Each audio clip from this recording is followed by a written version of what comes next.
Went for it on fourth, turned it over. A good job by their defense, though. They held them to 3, but this offense, they've got to be a little bit better, a little bit more careful here.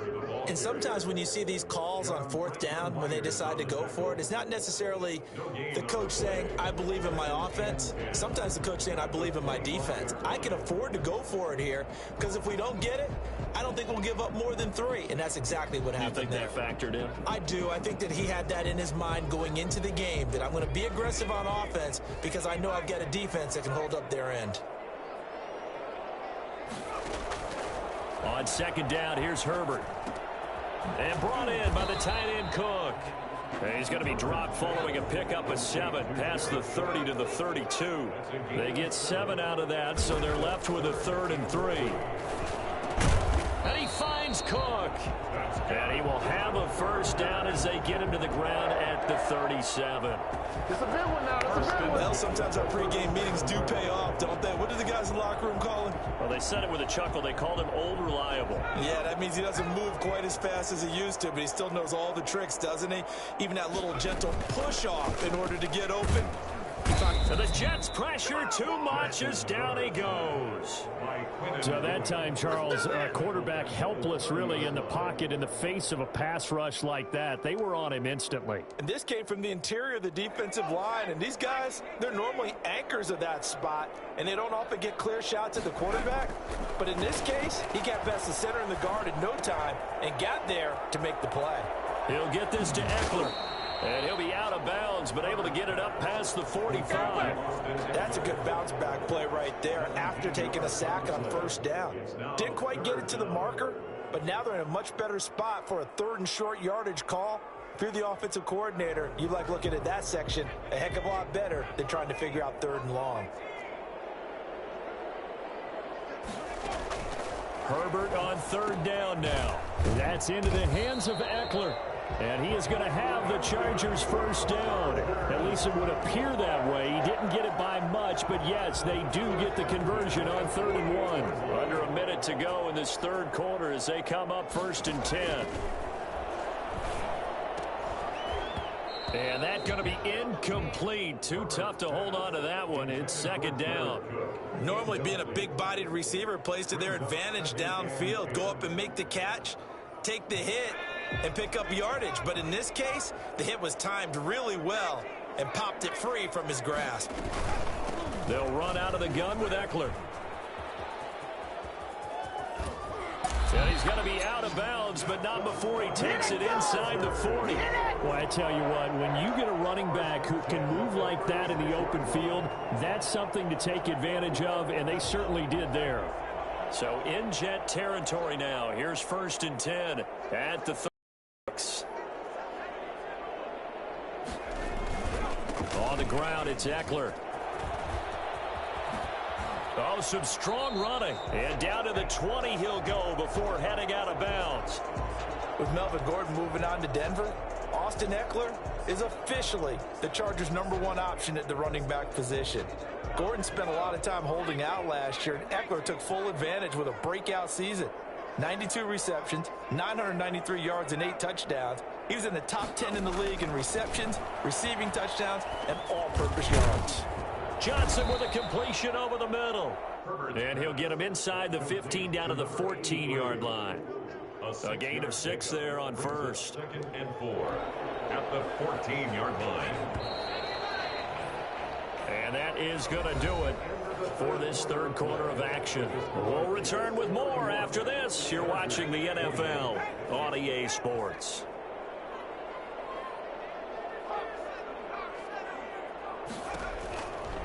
Now Eckler. And maybe a measure of revenge there. He's had his way in this one, but this time they get him behind the line. It'll be a loss of a couple on the play, so now 3rd down coming up.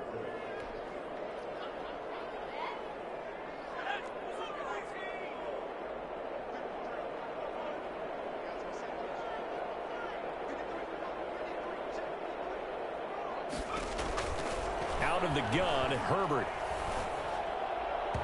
And that is incomplete. So 2 3rd down conversions on this drive, but not able to get a 3rd, and now they deal with 4th down. So here we go. Maybe the biggest kick of the game forthcoming. From the right hash, this from 33.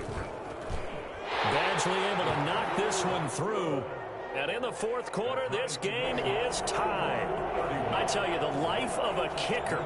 He has not been called on the entire game. He's over there by the net, but they send him out here in the fourth quarter and say, hey, go tie the game, will you? And guess what? He comes through. I just don't know how they do it. I really don't. These cats are a different breed from you and me. That's a pressure kick, but that one was never in doubt.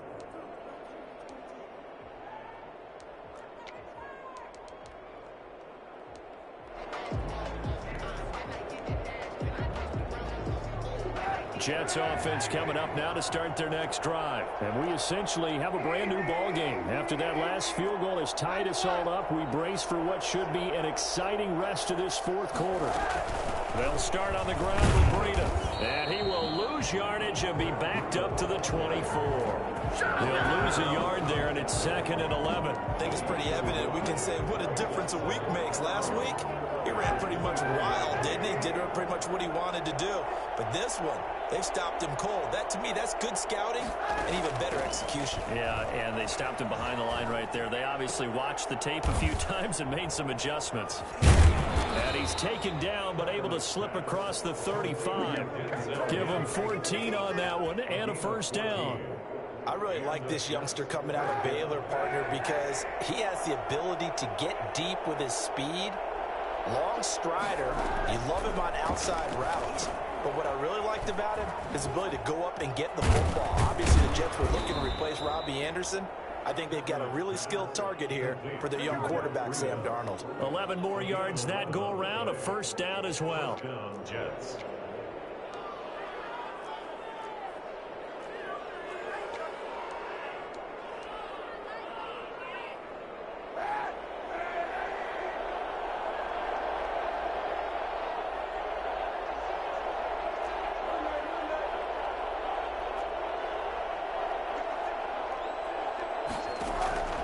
Shotgun snap now for Kaepernick.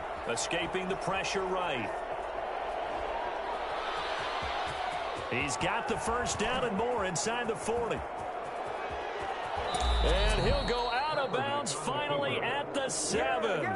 Well, that was something to behold there. You might expect runs like that from a kick returner or wide receiver, but that's your quarterback hitting top speed. And normally when you see guys moving this fast, it might be a fly pattern from a receiver or from a tailback or something like that. This was designed as a passing play, and then he got out of the pocket, and he just took off, and he just kept gaining momentum with every step. And his top speed, as computed by Next Gen Stats, not bad. He was pushing 20 miles an hour. You can tell they wanted to get that ball downfield, but they had nothing working in the secondary, so he dropped it off to the running back.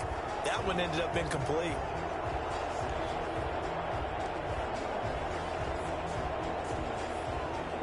They'll try again here from the 7 on 2nd and goal.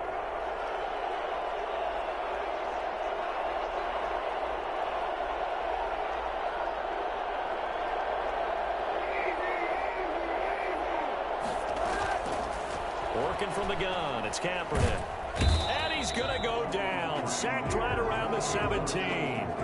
Second goal, last thing you need to do is get pushed backwards to take a sack. But he couldn't find anywhere to go with the football. Had to eat it and ended up on the ground.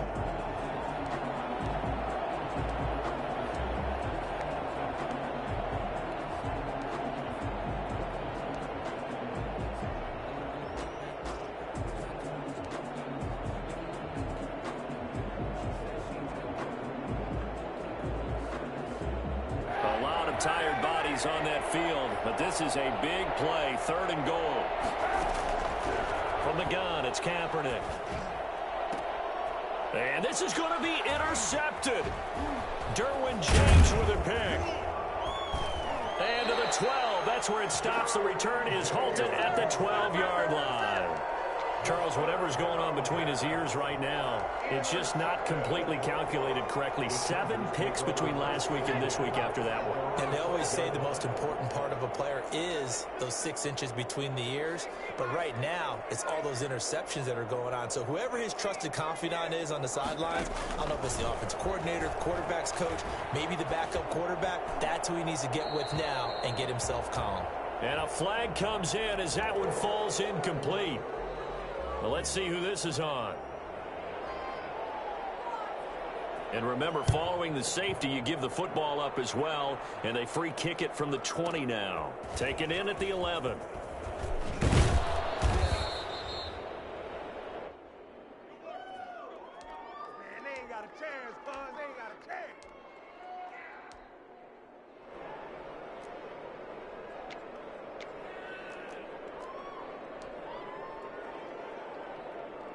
We saw a number of good games earlier today. This one might top all of those. It's been a dandy as we come up on 1st and 10. A handoff to Breida to begin the drive. And he stopped immediately there. No gain on the play there. 2nd down. And when do they start thinking about burning these timeouts? They've got all 3 still defensively. To me, you have to start right now. Here's the time, and that means you've got to stop them on defense, not give up the yardage, use your timeouts in order to get the ball back and try and score yourself. But now... And look at this. They get the turnover they needed. It's intercepted. Picked off by Casey Hayward. Wow, between last week and this week, that's now 8 interceptions. 5 a week ago, now 3 here. Well, he is so lucky that one of the defense coordinators I played for, a man named Ken Donahue, is not there right now. Because he saw that happen during his coaching career, and he grabbed the quarterback in the midst of a streak like this and said, tell you what, son, why don't you throw it to the defensive guys, and let's see if our receiver can intercept it. Well, he's got to figure something out because the current formula is not working. And he's got this down almost to the 20 before he's dropped. That one good for 13 and a Charger first. A big spot for the rookie Herbert. And this will be caught. It's Johnson for the Charger touchdown. A 22-yard touchdown grab. And the Chargers are going to retake the lead. Those are the types of plays in these moments they were hoping for from this young rookie, able to put him up here in the 4th quarter. How about the kid? You just mentioned it, the 4th quarter. This is when you have to make those winning plays. That's what he just did. Doesn't ensure anything, but he certainly gave his team a heck of a chance, didn't he? They'll try and run it here. And he pushes forward but comes up short of the goal line as he'll get a yard down to about the 1. Following the touchdown, Badgley out there to kick it away. And a fair catch signaled for and taken successfully. The Jets take over 1st and 10 at their own 25-yard line.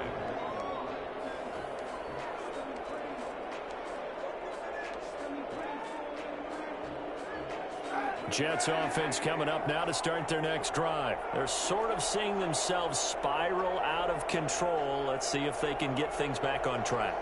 And this is where the coach is walking that line of being calm and really being firm with his team. I had one tell me once, when we were having a tough patch, this too shall pass, this too shall pass. And finally we kept having a rough patch. He said, but you got to do something to make it pass. And that's what they have to do. They've got to get some control back, get themselves reasserted, and calm things down. See if they can get calm and reassert themselves here. So not quite a 1st down just yet as they come up on 2nd and less than a yard. Now whistles come in before the snap. Looked like one of the Jets may have moved.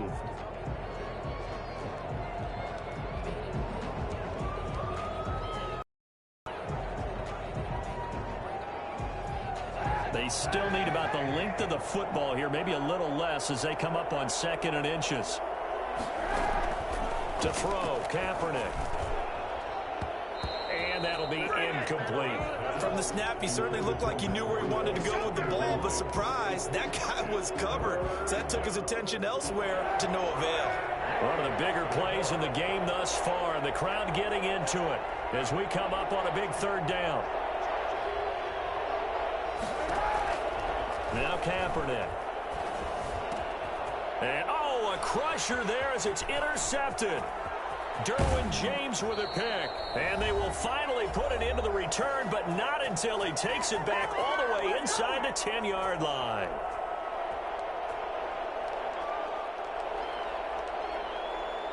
So it's Charger football as we welcome you back from the 2-minute warning. They've got it 1st and goal as they search for what could be a game-sealing touchdown. And he's in for a Charger touchdown. touchdown run. And the Chargers capitalize on the short field as they take it in for 6.